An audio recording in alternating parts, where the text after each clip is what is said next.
Terrible humiliation pour le 15 de France samedi à Cardiff. Les Bleus se sont vus infliger un cruel 62-13 par la Nouvelle-Zélande en quart de finale de la Coupe du Monde de rugby. Il s'agit de la plus lourde défaite enregistrée par la France à ce niveau de compétition.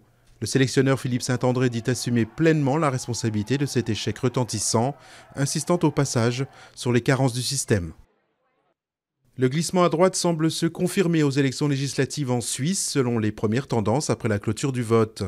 La question de l'immigration, au cœur des préoccupations des Suisses, pourrait avoir avantagé la droite populiste et xénophobe.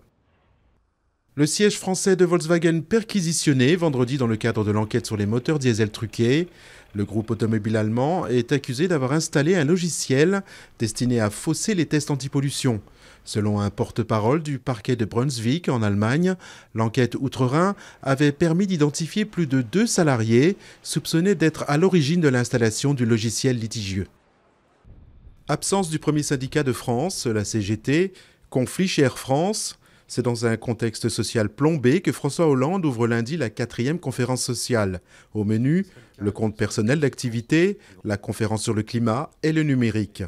La semaine dernière, le MEDEF a décroché un accord de principe de la part de 3 syndicats pour son projet visant à renflouer les caisses des retraites complémentaires. C'était un concert hautement symbolique pour la star belge d'origine rwandaise.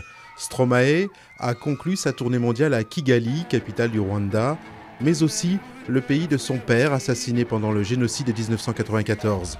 Le jeune chanteur lui a rendu hommage lors de l'interprétation de l'un de ses tubes, Papa Outé, devant un public conquis.